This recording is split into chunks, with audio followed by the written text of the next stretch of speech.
लका पाने वाला मुरादे गरीबों की बरौलाने वाला अल्लाहुम्मा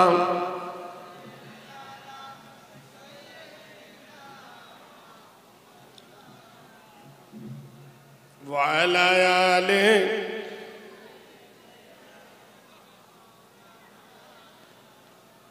কাবার চতুর্দিকে ন্যাংটো হয়ে কাবাকে তপ করত, কিন্তু রাসূলুল্লাহ নিজের দাদু বা বড় আব্বার সঙ্গে যখন কাবাতে আসতেন নবী কোনদিন উলঙ্গ হয়ে তপ করেননি। বিশ্ব মানবতার চরিত্র দেখুন, বিশ্ব নবী সাল্লাল্লাহু আলাইহি সাল্লাম যার চরিত্রের কাছে বিশ্ব হার মেনে গেছে, সেই কাবা শরীফের মেলাতে একটা কৃতদাস বিক্রি হচ্ছিল। কৃতদাসের নাম ছিল জায়েদ। তাকে খাদিজাতুল কুবরা রাদিয়াল্লাহু তাআলা আনহা কিনে নিয়ে আল্লাহর নবী সাল্লাল্লাহু আলাইহি সাল্লামকে গোলাম রূপে দিয়েছিলেন। রাসূলুল্লাহ সাল্লাল্লাহু আলাইহি সাল্লাম কৃতদাস জায়েদের বয়স তখন 9 থেকে 11-র মধ্যে। এইরকম একজন নাদুক নুদুক বালক, কালো কুসকুসে কালো, মাথার চুল কোকড়ানো, আফ্রিকা মহাদেশের মানুষ। আপনারা জানেন ওই দেশের মানুষ বেশিরভাগ কালো। খাদিজাতুল কুবরা গোলাম রূপে নবীকে দিয়ে দিলেন। কিছুদিন অতিবাহিত হলো। ওই বাচ্চা ছেলেটার নাম ছিল জায়েদ। বাচ্চা ছেলের চাচা এবং বাবা মক্কায় এসে সন্ধান করছে আমাদের হারিয়ে যাওয়া ছেলেটা পাওয়া যায় কিনা। রাসূলুল্লাহর চাচা আব্বাসকে জিজ্ঞেস করছে, ওগো আব্বাস, তুমি একজন সম্ভ্রান্ত মানুষ মক্কার, আমাদের একটা ছেলে হারিয়ে গেছে, তুমি সেই নিখোঁজ ছেলেটার কোনো খবর রাখো? আব্বাস বললেন, ভাই, হারিয়ে যাওয়া ছেলে কিংবা কিনা ছেলে বলতে পারবো না। আমার ভাতিজা যখন মসজিদে কাবায় আসে ওনার হাত ধরে আমি আসতে দেখেছি। যখন তিনি নামাজে রত হন তখন ওর জুতোগুলো সোজা করে দেন। যখন রাসূলুল্লাহ উযু করেন তখন উনি গামছা আগিয়ে দেন, তয়লা আগিয়ে দেন। যখন রাসূলুল্লাহ দাঁত মাজার দরকার হয় তিনি মেশক দাঁতন আগিয়ে দেন। যখন তিনি বাজার করতে যান রাসূলুল্লাহর সঙ্গে বাজারে যান এবং আসেন। ছেলেটা আমি জানি সে আরবিয়ান নয়। আমি জানি যদি তোমাদের ছেলে হয় তুমি যাও, মুহাম্মদ সাল্লাল্লাহু আলাইহি সাল্লাম খুব মহান ব্যক্তি, তার কাছে গিয়ে তোমরা সন্তান চাও। তিনি আরবের শ্রেষ্ঠ মহামানব। কৃতিতং কল্যাণ শরণম ওং শান্তি দানা বীর দানা ধত্তি নমস্তিতে হেরি নাম সর্বভূতে আব্দুল্লাহে ওয়াল মাতালাগে নাম। পৃথিবীর সৃষ্টি থেকে পৃথিবী ধ্বংস পর্যন্ত এই রকম দানি আর দেখতে পাবেন না। সেই দানি জনাবে মুহাম্মদ রাসূলুল্লাহ, জোরে বলুন সাল্লাল্লাহু আলাইহি সাল্লাম। পৃথিবীর কোন আদর্শ দেখো, কোন নবীকে পেটে পাথর বেঁধে দেখি নাই, কোন নেতা পেটে পাথর বাঁধে নাই, কোন নেতা না খেয়ে অপরকে বিলি করে দেননি।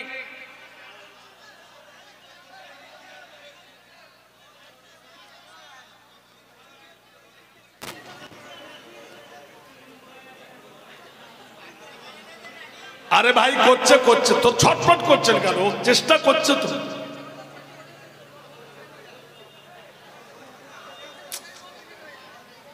ভাইরা আমার, ও ভয়ে বোধহয় কমাচ্ছে। আমি ইউনিট কাটবো না, ওদের মার মেরে ফেলবে। সব ঠিক।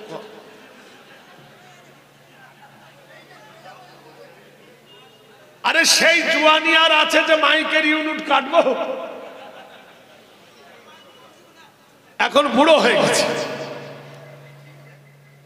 একবার জোরে বল নারায়ে তাকবীর, সুবহানাল্লাহ। এখানেতে ছোট বড় আছেন যত বীর, এখানেতে ছোট বড় আছেন যত বীর, উচ্চ স্বরে বলি একবার নারায়ে তাকবীর। ইহুদিরা গিয়ে ডাক দেয়, ও মুহাম্মদ ইবনে আব্দুল্লাহ, ও আব্দুল্লাহর বেটা মুহাম্মদ। রাসূলুল্লাহ বললে ডাকাডাকি করো কেন? তারা বলল আমরা তানজিনিয়া শহরের মানুষ। ও মুহাম্মদ আরবি, আমাদের একটা ছেলে হারিয়ে গেছে, সেই ছেলেটা আপনার বাড়িতে নাকি আছে, ছেলেটাকে আমাদের দিয়ে দেন। রাসূলুল্লাহ বললেন শোনো, আমার বাড়িতে কোনো হারিয়ে যাওয়া ছেলে নাই। তাহলে তোমার চাচা যে বললো একটা আছে, বললে তবে শোনো, ছেলেটা কাবার মেলায় বিক্রি হচ্ছিল, আমার ধর্ম পত্নী খাদিজা কিনে আমাকে উপহার দিয়েছে, সে কি তো দাস রূপে আমার হাজা গোলাম, আমার গোলাম। এরা বলল মুহাম্মদ আরবি, শুনেছি তুমি বড় দয়ালু, তোমার 10,000 বিঘে খেজুরের বাগান মক্কাতে, তবু তুমি পেটে পাথর বাঁধো গো নবী। ও নবী, খেজুর পড়ার সময় এত লোক জমা হয়ে যায়, খেজুর দান করতে করতে 1 কেজি খেজুর বাড়িতে আসে না। বিশ্ব জগতের ধনভাণ্ডারে নবী তুমি, ওগো আল্লাহর হাবিব, বুঝতে পেরেছি তুমি একজন দাতা এবং দয়ালু মানুষ। নবী গো, আমাদের ছেলেটাকে আপনি দিয়ে দেন। বিশ্ববাসী যার সম্পর্কে কোরআন বলেন ইন্নাকা লাআলা খুলুকিন আযীম, নিশ্চয় তোমার চরিত্র হলো মহান। ও মুসলমানেরা, আদর্শ দেখো, যে আদর্শ দেখলে বুঝতে পেরে নেবে। এই ভারতবর্ষের মাটিতে 750 বছর রাজত্ব করেছে মুঘলরা, বাবার হইল আবার জ্বর, সারিল ঔষধে। সম্রাট বাবর রাজত্ব করলো, বাবরের বেটা হুমায়ুন রাজত্ব করলো, হুমায়ুনের পরে করলো আকবর রাজত্ব করলো, আকবরের পর করলো শাহজাহান করলো, শাহজাহানের পরে কে করলো? তার বাবা জাহাঙ্গীর তার আগে করলো, জাহাঙ্গীরের পরে শাহজাহান, শাহজাহানের পরে করলো ঔরঙ্গজেব। বাবার হইল আবার জ্বর, সারিল ঔষধে। বাবার মানে বাবর, হইল মানে হুমায়ুন, আবার মানে হলো আকবর, জ্বর মানে জাহাঙ্গীর, সারিল মানে শাহজাহান, ঔষধ মানে ঔরঙ্গজেব। 750 বছর রাজত্বর মধ্যে প্রমাণ করতে পারবেন না একটা মন্দির ভেঙেছে।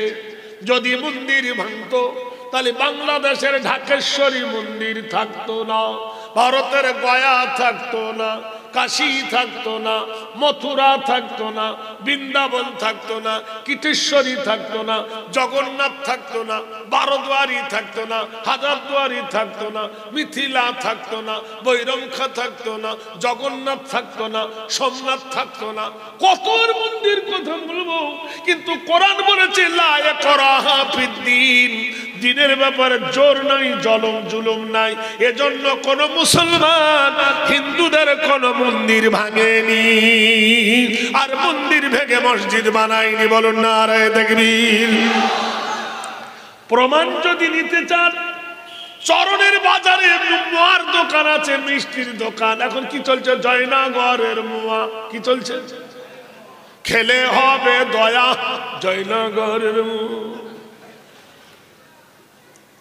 খেজুরের রস আর হচ্ছে না, রসের মধ্যে দিচ্ছি চিনি, আর চিনির মধ্যে দিচ্ছে চা। কে কত খাবি খা। ভেজাল দুনিয়া। কোন দেশেতে খুন্ডাকাতি, কোন দেশেতে রাম রাজা, কোন দেশেতে নাস্তা না বুধ হয় এর দেশের সব প্রজা।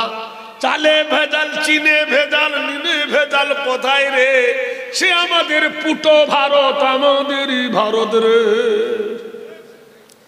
কোন দেশেতে রূপ সুন্দরী ক্ষুধার জ্বালায় হয় গণিকা, সতীত্ব তার বিক্রি করে নির্বাহ করে তার জীবিকা। ভাই ভাইকে খুন করছে টাকার লোভে, কোথায় রে সে আমাদের ভারতবর্ষ, আমাদেরই ভারত রে। ভাইরা আমার, বন্ধুরা আমার, তাহলে ওই যে মা বিক্রি হচ্ছে, অধিকাংশ মায়ের দোকান হলো হিন্দু, আর মুসলমানরাও হিন্দুর দোকান থেকে মা কিনে আনছে। মুসলমান যদি সাম্প্রদায়িকতা হতো তাহলে হিন্দুর দোকানের মিষ্টি মা কিনতো, ধরে বলুন। তাহলে মুসলমানরা সাম্প্রদায়িকতা নয়, মুসলমান হলো সম্প্রীতি। আমরা ভালোবাসতে জানি, আমরা ভালোবাসা দিতে জানি। 3 দিনে রাজত্ব করছো মাত্র 10 থেকে 15 বছর। এই কবছর রাজত্ব করে মুসলমানের কলেজায় আঘাত হানছ, জেনে রেখে দিও এর প্রতিনাম ভালো হবে না। যে নমরুদ শক্তির জোর দিয়ে মানুষকে সেজদা করিয়েছিল, সেই নমরুদকে আল্লাহ জব্দ করেছে ছোট্ট একটা মশা দিয়ে। নমরুদ হয়েছিল হিরো, আল্লাহ তাকে করে দিয়েছিল জিরো। যার নাকের ভিতর থেকে ভিতরে ঢুকে গেছে মশা হেডকোয়ার্টারে। মশা যখন কামড় দেয় নমরুদ তখন চিল্লায়। চাকর এসে যখন এর মাথায় জুতোর বাড়ি মারে, গ্রামের লোক আল্লাহকে দেখতে গিয়ে বলছে, হ্যালো হাউ আর ইউ। নমরুদ বলছো তুমি কেমন হয়েছো? ভাই আমি ওকে থ্যাংক ইউ বলে রেখে বলছি, রে তোর জুতোটা আমার মাথায় মেরে দাও, ওই জুতোর বরকতে যদি যন্ত্রণা কমে। আল্লাহ বলছে হিরো করে দিয়েছি আমি জিরো। মারতে মারতে যখন মাথা ফেটে গেল, মশা বলছে আসসালামু আলাইকুম। কাকে দিল? চাকরটাকে, যে তুই আরাম পেলি আমিও আরাম পেলাম। তোর হুকুম ছিল মারা আর আমার হুকুম ছিল কাটা, দুজনে সালাম আলাইকুম। নমরুদ মরে গেল। কত সাদ্দাত, কত নমরুদ, কত ফেরাউন এই পৃথিবীর জুলুমবাজি করেছে, আল্লাহ তাদেরকে পদদলিত করে দিয়েছে। দেখতে যদি চাও, আবার কি হবে? চুপ করে বসন্ত।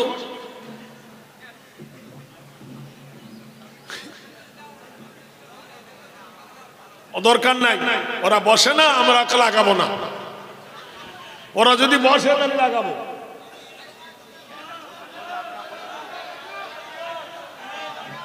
কি জ্বালা দাও, কি জ্বালা। এ তো হয়। তাহলে এটা ভালো করে আপনারা বুঝলেন। আজ রাম রাজত্ব কায়েম হলো, কত আনন্দে উল্লাস। 22শে জানুয়ারি রাম প্রতিষ্ঠিত হলো। বিশ্বের কোন লাইব্রেরিতে আজও প্রমাণ করতে পারেনি, হাইকোর্টের সুপ্রিম কোর্টে, রাম স্রষ্টা না সৃষ্টি। রাম যদি হতো স্রষ্টা তাহলে রাম তাহলে পানিতে ডুবে মরে যেত না। বেদ বলছেন অল্লং ষষ্ঠং জ্যেষ্ঠং পরম নামঙ্গলং কৃতিলং কল্লং জরা মৃত্যু আগমনী সর্বনমস্তিতে অঙ্গরিষি পদচ্যুতং নমঃ। বেদ বলছেন যিনি স্রষ্টা, যিনি আল্লাহ, যিনি আল্লাহ, তার মৃত্যু নাই, তার খাদ্য নাই, তার আহার নাই, তার অনাহার নাই। সুবহানাল্লাহ বলুন। তাহলে বোঝা গেল রাম হলো সৃষ্টি। রাম যদি সৃষ্টি হলো তাহলে তাকে নিয়ে এত তুলোধনা করে প্রেম সাধনায় পাগল হলো, যেখানে রাবণ পৌঁছেছে সীতাকে নিয়ে একদিনে, সেখানে রামকে পৌঁছাতে লেগেছে 12 বছর। কত বছর? 12 বছর। দুঃখ আমার ওখানে নাই, আমাদের বেদনা যে এই জায়গায়। আমরা হিন্দু মুসলিম সবাই মিলে ভারতের স্বাধীনতায় লড়াই করেছি। 42 সালে আন্দোলন শুরু করেছিলাম, 47 সালে ভারত স্বাধীন হয়েছে। সেই মুসলমানের প্রতিবেদনায় দেখে নাও, এই সেই দক্ষিণ 24 পরগনা নারকেল বেড়িয়া গ্রাম, মাওলানা মোহাম্মদ মীর নিসার আলী, যিনি কামানের সামনে নিজের বুক পেতে দিয়ে শহীদ হয়েছিলেন। ইতিহাসের পাতা তাকে ভোলে নাই। হঠাৎ দেখে উঠলো আওয়াজ, হঠাৎ দেশে উঠলো আওয়াজ, হো হো হো। চমকে সবাই তাকিয়ে দেখে সিপাই বিদ্রোহ। ভাইরে আমার, 400 খ্রিস্টীয় কোম্পানি সিপাই বিদ্রোহকে দমন করতে শহীদ হয়ে গিয়েছিলেন হাফেজ আপনার মাওলানা মীর নিসার আলী ওরফে তিতুমির। সল্লেগের মাগানে গলায় ফাঁসির মঞ্চে যিনি ঝুলেছিলেন, তিনি কোনো এমএলএ এমপি নয়, প্রফেসর নয়, মাস্টার নয়, ডাক্তার নয়, তিনি ছিলেন হাফেজে কোরআন। ভাইরা আমার, বন্ধুরা আমার, অবহেলার কাঠি বড় হয়ে যায়। একটা কাঠ দিয়ে খাট বানিয়েছে, খাটটার দাম হয়েছে কত জানেন? 40 নয় 80,000 টাকা। বলে কি খাট? বক্স খাট। একটা কাঠ দিয়ে তৈরি করেছে চেয়ার। বলে কি চেয়ার? বলে বসার চেয়ার, ইংলিশ চেয়ার। দাম কত? 30,000 টাকা। এতটুকু ছোট্ট একটা কাঠ, সেই কাঠটা চেলা করে বানিয়েছে একটা রেল। কি বানিয়েছে? দাম মাত্র 20 টাকা। কিন্তু অসতর্ক মুহূর্তে রেহেলটা হাত থেকে যেই পড়ে গেছে, অমনি ওই মুসলমানটা ওকে ভালো করে ঝেড়ে নিয়ে চুমো খাচ্ছে। খাট বলছে, ওরে কাঠ তুও বানিয়েছে, আমারও বানায়েছে, তোর মিস্ত্রি যে আমারও মিস্ত্রি সে। আমার দাম কত জানিস? 80,000 টাকা, আর তোর দাম হলো মাত্র 20 টাকা। তুই অত নগণ্য জঘন্য, কিন্তু আমি খাট, আমার বড় বেটা মতে হাগে। কত কি হয় খাটের? চেয়ার বলছে, ভাই আমার ওপরে বসে মোটা মানুষ ভক ভক করে পাঁদে। এই পাঁদে কিনা? সিগারেট খায়, বিড়ি খায়, কিন্তু কাঠ তোর এত সম্মান কেন রে? তুই একটু চেলা করলি, খাড়াম করলি, পড়ে গেলি, চুমো খেলো। রেহেল বলছে, ভাই আমার তাল্লুকাত কার সঙ্গে জানিস? আমার সম্পর্ক কার সঙ্গে জানিস? The king of mankind, the god of mankind, lord of the earth. আমার সম্পর্ক হলো আকাশের যিনি মালিক, সূর্যের যিনি মালিক, রাতের যিনি মালিক, দিনের যিনি মালিক, সারে জাহানের প্রতিপালকের বাণীটা আমার ওপর চাপানো থাকে, তাই আমি এত দামি। জোরে বলুন নারায়ে তাকবীর। পৃথিবীতে তোমাকে মূল্যায়ন যদি না করে, তোমার মূল্যায়ন হবে তুমি কোরআন হাফেজ হয়েছ। কেউ তোমাকে সম্মান দিক চাই না দিক, আল্লাহ তোমাকে সম্মান দিয়েছেন। আল্লাহর 99টা নামের মধ্যে একটা নাম ইয়া হাফিজু। ইয়া, ঠিক বলছি না আমি? ঠিক বলছি। ওই কোরআনের যারা ব্যাখ্যা করে তাদের নাম হলো মাওলানা। আল্লাহর 99টা নামের মধ্যে একটা নাম হলো মাওলানা। এটা আল্লাহর দেওয়া উপাধি। জোরে বলুন সুবহানাল্লাহ। ভাইরা আমার, দাম কম হলে কিন্তু কামের বেলায় ঠিক আছে। কথা বলেন? জোরে বলুন। আজকের ভাবতে পারে, ভাবতে অবাক লাগে, এই ভারতবর্ষের মাটিতে আজ আমরা সেই মুসলমান, বুক ভরা বেদনা নিয়ে আমরা বেঁচে আছি। ওই তো আমাদের একটাই দোষ, ওয়াতাসিমু বিহাবলিল্লাহি জামিয়া ওয়ালা তাফাররাকু। তোমরা আল্লাহর রশিকে শক্ত করে ধরো, তোমাদের মধ্যে মতনৈক্য হয়ো না, ভাঙন ধরো না, দল বিভাদ করিও না। আজকের কি দুর্দশা আমাদের মধ্যে নেমে এসেছে। বন্ধুরে, দোস্তরে, আল্লাহর হাবিবকে বলছে, ওগো দয়ার নবী মুহাম্মদ, ও আব্দুল্লাহর বেটা মুহাম্মদ, ও নবী মুহাম্মদ, আমাদের এতিম ছেলেটাকে দেবে, আমাদের হারিয়ে যাওয়া ছেলে। আল্লাহর নবী ডাকলেন, জোরে ডাক দিলেন, জায়েদ। জায়েদ 9 বছরের শিশু ঘরের ভিতর থেকে লাব্বাইকা ইয়া রাসূলুল্লাহ বলে হাজির। আল্লাহর নবী বলল, জায়েদ, তোমাকে কেন ডেকেছি তুমি কি জানো? জায়েদ বলল, ইয়া রাসূলুল্লাহ, আমি জানি। আমার আপনার সবার বাপ ছিল মুসলমান, আর সেই মায়ের পেটে মুসলমান হয়ে আমরা জন্ম নিয়েছি, আমরা নবী চিনলাম না। আর তুমি একজন ইহুদির ছেলে, 15 দিনের মধ্যে নবী চিনে ফেললে। ছেলেটি বলল, ইয়া রাসূলুল্লাহ, ইয়া হাবিবাল্লাহ, কোরআনে আল্লাহ বলছে, ইন্নাকা লা খুলুকিন আযীম, নিশ্চয় তোমার চরিত্র হলো মহান। হে নবী, আমি শিখেছি কেমন করে গোসল করতে হয়, আমি জানতাম না কেমন করে পেশাব করতে হয়, আমি জানতাম না কেমন করে ভাত খেতে হয়, আমি জানতাম না কেমন করে টয়লেটে যেতে হয়, আমি জানতাম না কাপড় কেমন করে কাচতে হয়, আমি জানতাম না কেমন করে উজু করতে হয়, আমি জানতাম না কেমন করে ঘুমাতে হয়, আমি জানতাম না কেমন করে পথ চলতে হয়। হে মহান নবী, আপনার আদর্শে আমি শিখে নিয়েছি। হে দয়ার নবী গো, ও রাসূল গো, আপনি আমাকে এত জোরে কেন ডাকলেন আমি জানতে পেরেছি। 15 দিন ধরে আপনার সহবতে আছি, এত জোরে কোনোদিন ডাকেননি। আপনি যখন ডাকলেন, ও দয়ার নবী, বুঝতে পেরেছি আজ আমাকে এই ডাকটা হলো বন্ধন হারা ডাক, বন্ধন ছেঁড়া ডাক। আজ হতে আমাকে নবী হারা হতে হবে। আল্লাহ রাসূল বললেন, জায়েদ রে, আমি নবী বাপ কি জিনিস জানি না। আমি কোনোদিন বাপের কোলে বসিনি, কোনোদিন বাপ আমাকে চুমো খাইনি, আর আব্বার কোনোদিন চুমো আমি পাইনি। জায়েদ রে, আমি বাপ কি জিনিস জানি না। তুমি সেই বাপ পেও বাপের মর্যাদাকে হানি করছো, বাপের সঙ্গে চলে যাও। ছেলেটি বলে, ইয়া রাসূলুল্লাহ, আমি যাব না। জায়েদের বাপ হাত ধরে জায়েদকে টেনে নিয়ে যাচ্ছে।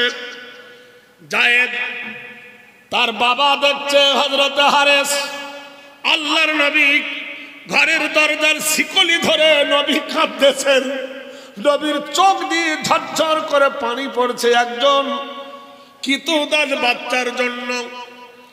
জায়েদ নিজের বাপের হাতকে কামড় দিলেন, কামড় দেবার পর বাপ ছেলের হাত ছেড়ে দিল।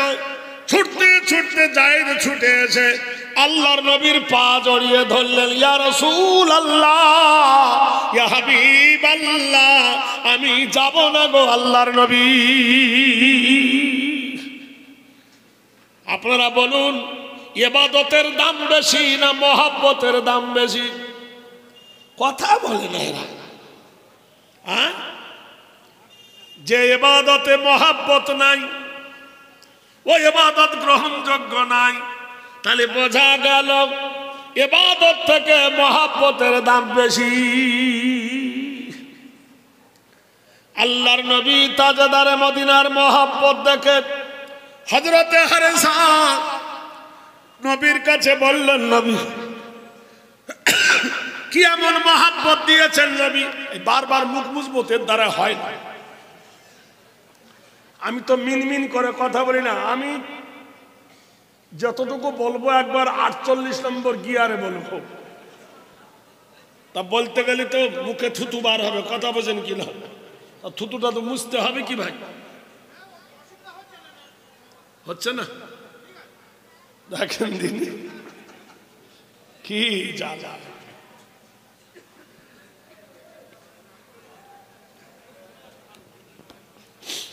আমার দেওয়া হয় না, কি করি এখন আপনাদের মহাব্বতে? ও তো আগেই বলেছি। আচ্ছা,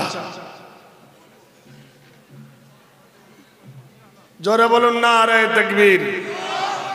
প্রাণের বন্ধুরা এবার ভালো করে শুনুন, এই ভারতবর্ষের মাটিতে সরজমিনে কত রকমের আইন করল, সত্যি করে বলুন এই দেশের মাটিতে চালু হয়েছিল এনআরসি, হবো হবো করছিল, হচ্ছে না, হচ্ছিল কিনা? মানুষ শান্তিতে কেউ ঘুমায়নি। কেন? নেড়ে ভারত থেকে দেব তেড়ে, চলো যুক্তি আসে না।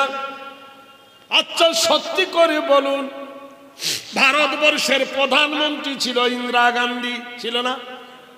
ইন্দিরা গান্ধী মরে গেল, কি দিয়ে পড়াবে? কোন কাঠ দিয়ে? বাবলা গাছ, শাল গাছ নয়, সুন্দরী কাঠ নয়, কি দিয়ে পোটাবে? চন্দন কাঠ দিয়ে। ইন্দিরা গান্ধী চন্দন কাঠকে পোড়াবার পর তার ছাই, তার রাখ, তার ভস্য করে ছাইটা হেলিকপ্টার করে তুলল, হেলিকপ্টার করে নিয়ে আকাশে উড়িয়ে দিল। ওই ছাই যদি পদ্মাতে পড়ে তো ভাসতে ভাসতে বাংলাদেশে যাবে। ওই ছাই যদি উড়ে পাকিস্তানে যায় তাহলে পাকিস্তানি, ছাই যদি চলে যায় শ্রীলঙ্কা তবে তুমি শ্রীলঙ্কাবাসী। কিন্তু আমার কোন মুসলমান মরে গেলে দাফন করা হয় হিন্দুস্তানের মাটিতে। বঙ্গ বিখ্যাত আলেম, আলেম কুলের শিরোমণি হক সাহেব রহমাতুল্লাহ আলাইহি আরাম করছেন মগরাহাটের সরজমিনে, নারে তাকবীর। বঙ্গ বিখ্যাত আলেম আল্লামা রুহুল আমিন সাহেব বসিরহাটের আমিনাবাগে, বঙ্গ বিখ্যাত পীর আবু বকর সিদ্দিক রহমাতুল্লাহ আলাইহি ফুরফুরা শরীফের মাটিতে, বঙ্গ বিখ্যাত একজন হাজী আব্দুল কাদের রানাঘাটা, দর্শন পণ্ডিতে একজন বক্তা বঙ্গ বিখ্যাত, যার নাম ছিল হাজী আব্দুল কাহার, যার বক্তব্যের মধ্যে ছিল লজিক। এখন তো তেরে মেরে দণ্ড করে দিব ঠন্ড। প্রশ্ন করছেন উনি অরিজিনাল আর ডুপ্লিকেট। সুবহানাল্লাহ, 3 ঘন্টা শুধু ওয়াজ করলো অরিজিনাল আর ডুপ্লিকেট। বলছে আকাশের চাঁদটা কি? বললো অরিজিনাল। একটা আয়না নিয়ে আসা হলো, আয়নায় যখন দেখানো হলো ছেলে মাকে বলছে, মা আকাশের চাঁদ আর চাঁদের এই আয়নার ভিতরের চাঁদ কি? তো বলছে মা ওইটা হলো অরিজিনাল, এটা হলো ডুপ্লিকেট। উনি আগেই বলতেন আগে ছুঁই না আগে ক্যাথা, সুবহানাল্লাহ, আগে মোরগ না আগে মুরগি, এইভাবে শুধু অরিজিনাল আর নকল। ভাইরা আমার, বন্ধুরা আমার, সে কথা যান। তাহলে চিন্তা করে দেখেন, আমাদেরকে বলছে হিন্দুস্তান করব, কি করব? যেমন পাকিস্তান হয়েছে হিন্দুস্তান করব, কিন্তু বেদ বলছে বসুমতী বসুমতী হেরি কল্যাং সরমাতা নব কল্যাং সর্বদাতা গরিষি ওং শান্তি নমস্তিতে নম শীষ পজ্জতি কবর শতাতীত সর্বনাতে বয়। ভারত যদি হিন্দুস্তান করো শুধু, তার ভারতের মাটিতে একটা নবীর কবর আছে। কি আছে? কি আছে? নবীর কবর আছে। ওই নবীটার নাম হলো নবী শীষ। এই ভারতের মাটিতে বাংলাদেশে গেছি, একজন গান গাইছে, কেউ ফেরে না খালি হাতে খাজা তোমার দরবারে, চিয়াকটারে তো দাঁত ঝরিয়ে দেবো। খাজার দরবারে, ওইটা উল্টে বল, কেউ ফেরে না খালি হাতে আল্লাহ তোমার দরবারে। এই ভারতবর্ষের মাটিতে দুটো দল আছে, একটা বলে খাজা বাবা পার করেঙ্গা, আরেকটা দল আছে বলে ভোলে বাবা পার করেঙ্গা। শোনো, বলে না, বলে কিনা? সত্যি করে বলো, গুজরাটের মাটিতে 17টা সাহাবীর কবর আছে। সাহাবী বড় না পীর বড়? কথাই বলে। সারা পৃথিবীর পীরের ইমান যদি এক পাল্লায় রাখো, নবীর সাহাবীর ইমান যদি এক পাল্লায় রাখো, সাহাবীর ইমান ভারী হবে। আল্লাহর নবী জায়েদকে কোলে নিলেন, সুবহানাল্লাহ বলুন। জায়েদ বাপের হাত কামড়ে এসে নবীর কাছে এলেন, নবী ওই কৃতদাস বাচ্চাটাকে কোলে নিলেন। কালো কুচকুচে ভুমুর কালো কৃতদাসকে কোলে নিয়ে নবী গলায় জড়ালেন। জায়েদের বাপ আশ্চর্য হয়ে গেল, ভালোবাসা কাকে বলে। হযরতে হারেসা বলেন, ইয়া রাসূলুল্লাহ, আমি জীবনে কোনোদিন তোমার থেকে আমার জায়েদকে আলাদা করব না। যেমনি এই কথা বলল, নবী জায়েদকে গলা জড়িয়ে ধরে কাবার সামনে গিয়ে বলল, কাবাবাসী যারা বাইতুল্লাহ তপ করতে এসেছো, শুনে নাও, এই জায়েদ আমার কৃতদাস নয়, গোলাম নয়। আজ হতে কৃতদাস বলবে না, জায়েদ হলো আমার পুত্র, আমি হলাম জায়েদের আব্বা। কি আদর্শ দেখে নাও, এমন মহান চরিত্র বিশ্ব নবী তাজদারে মদিনা দেখালেন। আল্লাহ পাক রব্বুল আলামিন তার নবীর চরিত্র কেমন দিয়েছিলেন চিন্তা করেন। হযরতে রাসূল খোদা সাল্লাল্লাহু আলাইহি সাল্লাম তাজদারে মদিনা ওই জায়েদের বাবাকে হারেসকে বলল, হারেস রে, তুমি আমার পিয়ন হয়ে যাও, রানার হয়ে যাও, যাকে কাসেদ বলা হয়। তুমি আমার চিঠি নিয়ে চলে যাবে, আমি ইসলামের জন্য দাওয়াত দিয়ে পাঠাবো। হযরতে রাসূলের সাহাবী হারেসা নবীর চিঠি নিয়ে চলেছেন, বারবার নবীর মুখের দিকে তাকাচ্ছেন। আল্লাহর নবী বলছে, কি দেখছো বন্ধু? বলে, ইয়া রাসূলুল্লাহ, জীবনের মতো দেখে নিচ্ছি, আর বোধহয় দেখা হবে না। যখন ইয়ামানের সরজমিনে গেল, বাদশা গরগিলিয়াস নবীর চামড়ার লেখা চিঠিটাকে ছিঁড়ে ফেললো, টুকরা টুকরা করলো। সংবিধানে পিয়নকে জবাই করা নিষেধ, কাসেদকে জবাই করা হারাম। বাদশা করলো কি, হারেসাকে জবাই করলো। যেমন মিসলু ফিল ওয়াস্তুরুন, মাছ যেমন কাটা হয়, যেমন বটিতে মাছ পিস পিস করে, ওই রকম করে তাকে টুকরা টুকরা করে কেটে চামড়ার ব্যাগে ভরে নবীর কাছে উপহার দিল। যা,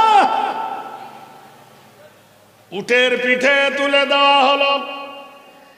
হাদিসে এসেছে, সব জিনিস রাস্তা ভুলতে পারে, কিন্তু জীবনে উট কোনোদিন রাস্তা ভোলে না। উট যখন মদিনায় এলো, বস্তা দেখে নবীর মালুম হয়ে গেল, কিচ্ছু বললেন না নবী। জুম্মার নামাজ পড়তে যখন সাহাবীরা আসলেন, আল্লাহর নবী মসজিদে ঢুকলেন। কৃতি নমস্তিতে নমস্তাতা গরিয়সী উচ্চারাধনা কল্যাঙ্গয় ওং শান্তি সর্বভূতে মুহাম্মাদে নমঃ। বলে, মুহাম্মাদকে যদি চিনতে চাও, মুহাম্মাদকে যদি জানতে চাও, মুহাম্মাদকে যদি বুঝতে চাও, তাহলে মসজিদের কিনারায় যাও। দেখবে মসজিদের কিনারে একটা মিনার আছে। মিনারের প্রথমে যিনি দাঁড়ায়, উচ্চ স্বরে বলে, আশহাদু আন্না মুহাম্মাদার রাসূলুল্লাহ। মিনারের প্রথমে হলো মো, মুয়াজ্জিনের প্রথমে হলো মো, মসজিদের প্রথমে হলো মো, মুহাম্মাদের প্রথমে হলো মো। যারা নামাজ পড়তে আসে তারা হলো মুসল্লি, মুসল্লির প্রথমে মো। যে জায়গা দাঁড়িয়ে নামাজ পড়ায় জায়গাটার নাম হলো মেহরাব, মেহরাবের প্রথমে মো। যিনি নামাজ পড়ান তিনি মৌলবী, মাওলানা, মুন্সি, মুফতি, তারও প্রথমে মো।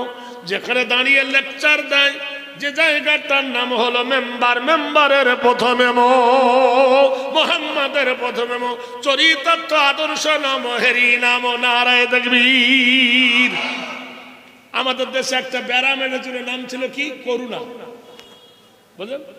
কলেজ ছুটি, স্কুল ছুটি, প্রাইমারি ছুটি, অফিস ছুটি, কোর্ট ছুটি, আদালত ছুটি, দোকান বন্ধ, বাজার বন্ধ, সব বন্ধ, কিন্তু মাদ্রাসা খোলা। সুবহানাল্লাহ বলুন। বিজ্ঞানীরা বলছে ডাক্তার সবই বন্ধ, মাদ্রাসা খোলা কেন? ডাক্তার হেলিকেল বললেন যে পৃথিবীর মাটিতে এই ব্যারামটা এসেছে নোংরা থেকে। কি থেকে? নোংরা থেকে। এই জন্য বলেছি মুগ্ধ হদ্ধ পধু। আর এই নোংরা পরিষ্কার করে মাদ্রাসার ছেলেরা। জোরে বলুন, একবার জোরে বলুন। একটু আগে দেখলাম একটা ছেলে পেশাব করতে গেছে, আমি দেখলাম যে ও কি করে, পেশাব করতে বসে ভালো করে মেশিনটাকে ধুইল, ছোট্ট বাচ্চা পায়জামা পরে উজু করছে। কেন? বলি হুজুর আমি কোরআন পড়ি। সুবহানাল্লাহ বলুন। বিনা উজুতে কোরআন স্পর্শ করা, ওইটুকু বাচ্চা জানে যে বিনা উজুতে কোরআন পড়া যাবে না। আর 3 বার MA পাস করেছে এমন শালার বেটা, শালা পেশাব করে পানি নেই না। এই মিথ্যা বলছি? এই অন্যায় বলছি? তাহলে চরিত্র শিখতে গেলে মাদ্রাসায় এসো। থামেন। আর একটু গিয়ারে আসি। ট্রেনের দেখবেন সামনে বাঁয়ে 2টো বগি আছে, জেনারেল বগি থাকে না? আর মধ্যখানে দেখবেন 2টো বগি থাকে, কিছু বগি থাকে কাচের ঘেরা, ওটা হলো ফার্স্ট ক্লাস। আর তারপরে থাকে স্লিপার, থাকে না? জোরে বলুন। ইংরাজি শিক্ষা জেনারেল শিক্ষা, হিন্দি শিক্ষা জেনারেল শিক্ষা, অঙ্ক শিক্ষা জেনারেল শিক্ষা। লক্ষ টাকা খরচ করে মাস্টার করিয়েছেন, আর 1 কোটি টাকা খরচ করে MBBS ডাক্তার করিয়েছেন। কোন MBBS ডাক্তারের বাপ বলতে পারেন যে আমার বেটাকে আমি MBBS পড়িয়েছি, কবরে নাকি পাবো? নাকের চুলও পাবি না। আর মুখ খারাপ করে বললাম না, সব জায়গায় চুলের দাম এক নয়। এক কি? মাথার চুল আলাদা, গোফের চুল আলাদা, ভুঁড়ির চুল আলাদা, বাগলির চুল আলাদা, সাবিলাইনের চুল আলাদা। কেউ MA পাস, BA পাস, গোষ্ঠী পাস, মাস্টার করে বলছে আমার বেটা ডাক্তার হয়েছে রে, 3 কোটি টাকা পাবো। শুনেছেন? গরিবের ছেলে আলেম হয় আর ধনীর ছেলে ডাক্তার মাস্টার হয়। এই জন্য ধনীর মা বাপকে বৃদ্ধা আশ্রমে যেতে হয়। আমি প্রতি বছর রমজান মাসে বৃদ্ধা আশ্রমে আমার প্রোগ্রাম হয় লালগোলাতে। বিশ্বাস করেন টাকা দিক আর না দিক আমি রহস্য দেখতে যাই। প্রত্যেকের চোখ দিয়ে পানি আসে আমাকে দেখে, আর বলে, আমি ওদেরকে জিজ্ঞেস করি কেমন আছেন চাচি? বলছে বাপরে কেমন থাকবো, পেটে কুকুর জন্ম দিয়েছিলাম। কি দিয়েছিলাম? কুকুর কোনদিন তার প্রভুকে বলে না। সত্য করে বলুন, শিয়ালের বুদ্ধি বেশি না কুকুরের বুদ্ধি বেশি? তাই বলে কেউ শিয়াল পোষে না। পোষে কি? পোষে কুকুর। প্রভু ভক্ত, তুমি কেমন কুকুরের বাপ যে তোমার বেটা তোমাকে বৃদ্ধাশ্রমে দিয়েছে? এর কারণ তালিবুল ইলম ফরিদাতুন কুল্লি মুসলিমিন আল মুসলিমাত। ইলম শিক্ষা করা, জ্ঞান অর্জন করা মুসলমানের উপর ফরজ। সেই ফরজ বাদ দিয়ে তুমি আমেরিকায় পড়িয়েছো। আমার ছেলে জেনারেল শিক্ষা হবে, তাহলে ইংরাজি যদি জেনারেল হলো, অঙ্ক যদি জেনারেল হলো, তো রিজার্ভেশন শিক্ষা কোনটা? রিজার্ভেশন শিক্ষা ওইটা তুমি মরে যাওয়ার সময় কি হয়েছে রে? কোরআন বলছে ফালাউলা ইজা বালাগাতিল হুলকুম ওয়া আনতুম হিনাইজিন তানজুরুন। যখন তোমার নিঃশ্বাসটা হুলকুম মানে সিম যখন আর নেটওয়ার্ক ফেল করবে তখন আল্লাহ বলবে তুমি অসহায়। ওই সময় যদি ডাক্তারকে বলি, ও ডাক্তার তোর বাপ মরে গেছে, ইঞ্জেকশন দে, ডাক্তার হাত ধরে বলবে নারী আর চলছে না, আখতান খিচনা আখাক্তা, তখন ওর খেঁচ এসেছে, ওর মাথার ধারে ডাক্তার বলছে twinkle twinkle little star how wonder hot your. কবরে আযাব কমবে না বাড়বে? মরণে আযাব বাড়বে না কমবে? ওর মাস্টার যে দেশে বলে কোমর পাড়ার গরুর গাড়ি বোঝাই করা কলসি হাঁড়ি কাজে লাগবে? লাগবে কাজে কোথায়? মাদ্রাসার একটা তোলা বাকে ডাক, ছেঁড়া জামা ছেঁড়া লুঙ্গি, পায়ে জুতো নাই, তোমার মাপের মাথার ধারে যে পড়বে ইয়াসিন ওয়াল কুরআনিল হাকিম ইন্নাকা লামিনাল মুরসালিনা আলা সিরাতিম মুস্তাকিম। তোমার বাপের কাছে পড়লে উপকার কি হবে? মরণ সময় শয়তান তোমাকে ধোঁকা দেয়। আল্লাহর নবী বলেছেন মানুষের সব সময় লাস্টে বেলায় মরণের সময় শয়তান ধোঁকা দেয়। কোরআন পড়িলে শয়তান পালাবে, ধোঁকা থেকে তোমার বাপ বাঁচবে। মরণটা হয়তো ঈমান হালে হতে পারে, ঈমান হালে হলে তোমার আত্মাটা যাবে ইল্লিনে, আর ঈমান হালে না হলে তোমার আত্মা যাবে সিজ্জিনে। যারে করো অবহেলা সেই হবে টানাটানির বেলা। বন্ধুরে এইবার বলো জানাজাটা কে পড়াবে? কে পড়াবে? হ্যাঁ, হাকিমে পড়াবে। হাকিমে, হাকিম পড়াবে না? হাকিমের পিছনে পরনে আছে জাঙ্গিয়া। কি পরা আছে? জাঙ্গিয়া। হাকিম বসে পেশাব ফেরেনি, দাঁড়ায় মেশিন চালিয়েছে, মুচড়ে মেশিন ভরেছে, টুস টুস করে খেজুর গাছের রস জাঙ্গিয়া ভিজে গিয়েছে। এই মিথ্যা বলছি? আমার এলাকার লোক গাল দেয় যে শালা শুধু ট্রাক্টর চষা করে আমাদের চষায়। হক কথা।